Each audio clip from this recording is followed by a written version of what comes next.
Hey guys, I'm back. Thank you so much for coming back to my channel. Today I wanted to take a second to talk to you guys about something that's very important to a lot of us, and that is mental health.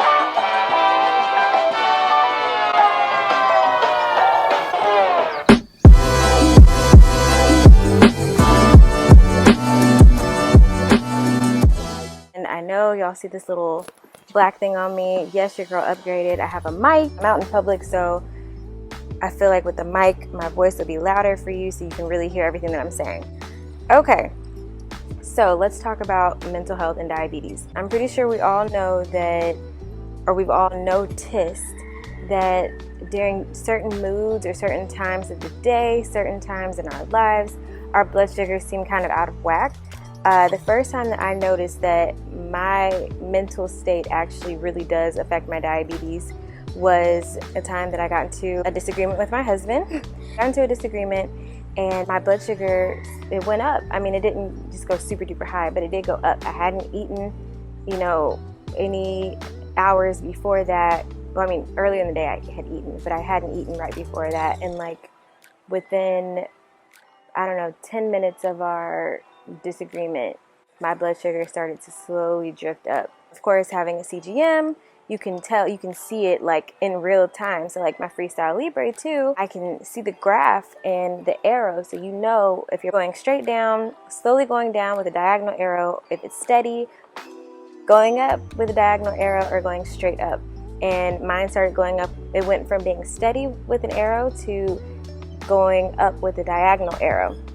And so, I kind of started paying attention to that with different moods and stuff, and I realized like, okay, my mental health actually does affect my diabetes. We have to take the time to not only, of course, take care of our diabetes, but also our mental health, because that too affects our diabetes. So, one thing that so many of us don't even think about or consider is just how much diabetes can add to our stress.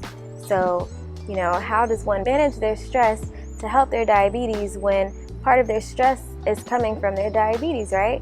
Having a CGM is a great start. So ever since having my Freestyle Libre 2, I literally am not like panicking throughout the day, worrying about, oh, what is my blood sugar doing? It'll alert you based on your settings,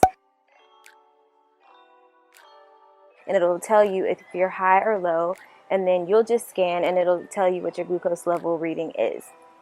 And I can't tell you how much peace of mind that gives me, and my husband too, because he knows that he doesn't have to remind me like, hey babe, check your blood sugar, make sure you're not high, make sure you're not low, which he still does, but he doesn't have to, because I get those alerts, especially in the middle of the night. I mean, I'm sure we all know those horrible nighttime lows that some people don't wake up from them. Thankfully, I do tend to wake up from them, but there has been some times that I've woken up really, really, really low before having my Freestyle Libre 2.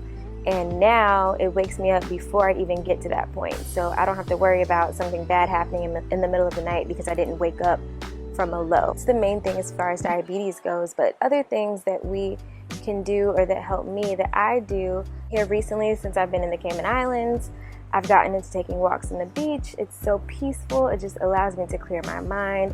I come to places like this that are just beautiful with plants. Like, I never realized how much I like plants until now. I just come to a place where I can really clear my mind away from everybody else. It doesn't even have to be for a long time. Sometimes it's just for 15 minutes.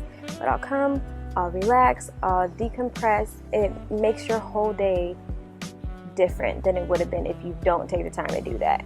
And you can do it in the morning or in the evening, and not every time. I'm not going to say that every time that I go walk on the beach, my blood sugars are just like perfect all day, because that's not the case. But a lot of times I've noticed that when I do take time and I walk on the beach and I pray in the mornings, I feel better throughout the day, and because of that, I'm able to manage my diabetes a lot better throughout the day. So those are just some of my tips for mental health and diabetes.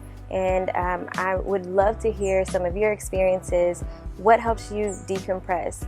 What makes you stressed out? Do you notice any differences in your blood sugars when you're stressed, when you're angry, when you're happy? It blows my mind how much my mood and my day and just things that you wouldn't even think matter actually do matter, and they affect my my glucose levels. So anywho, thank you guys so much for coming back to my channel and checking this out. If you're not following me already on Instagram, you can find me at TheDivabetic. Hope to see you next time. Have a great day. Bye.